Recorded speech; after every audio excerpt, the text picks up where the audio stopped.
breaking the rules right up top here. A question for both of you that you can chime in on. What's something that we see in this movie that someone out there might assume is like pure sci-fi, something completely out of the realm of possibility, but in your preparation for the film, you realize that it really is in the not so distant future for us? I don't think there's anything in this film that isn't in the not so distant future for us. I mean, speaking for myself, I'm doing a show about the Sacklers right now, and OxyContin and the process by which they arrived at OxyContin, and it's nothing at this point would shock me. I think so. I agree. I don't think it's science fiction. I think everything in this film could be happening today, and likely will happen at some point soon. Yeah, if you're exploring the Sacklers right now, I imagine your head is firmly in that space, and anything is possible, which is wildly disturbing. It is.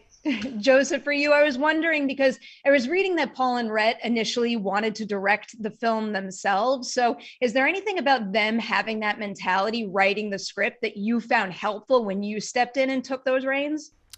You know, I think the script so represents what makes them so special and unique. The tone, being able to capture George's tone from his short story and expand it into a feature film. You know, if you'd read that short story, I don't think there's any way you'd ever think it could be worthy of a film. And they wrote this thing that I didn't put down. I read it cover to cover when I first got it, which is a great sign. And it was just, to me, an incredible challenge as a director. And I thought it would be a really fun challenge for the right actors to tackle and just make something totally unique and different than anything else out there. With that in mind, you have one heck of an ensemble here. So is there ever a moment where one of your cast members just like completely surprised you, where you went into directing a scene with a specific vision in mind, but it completely veered and changed course because of something that they did on the spot?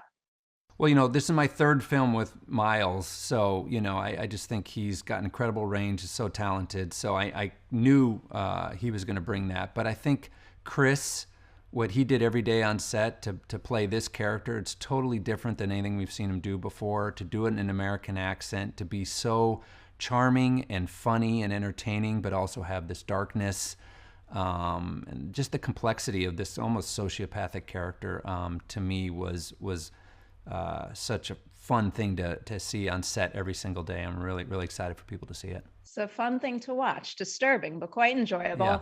All right, Eric, for you, there's a lot of challenges on this movie, especially because you did film it at the beginning of COVID. So of everything you had to film for this, was there any particular day on the shooting schedule that had you kind of like circling it in red and saying that day in particular, we're going to have our work cut out for us?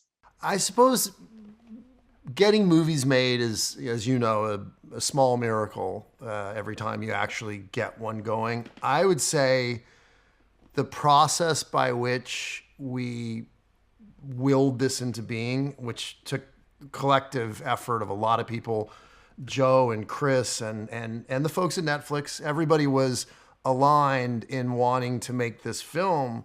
But as you said, during COVID, particularly in the early days of COVID, it was incredibly challenging. And so I suppose that, and very much in Joe's capable hands, once we started shooting, in a lot of ways, the hardest part was behind us. Obviously, there was a tremendous amount of work to be done, but just the fact that we got there was enough of an accomplishment that everything else semed slightly easier. You may have a different point of view because you're actually producing and directing. Yes, exactly. Yeah. My job ends once, I'll see you at the wrap party.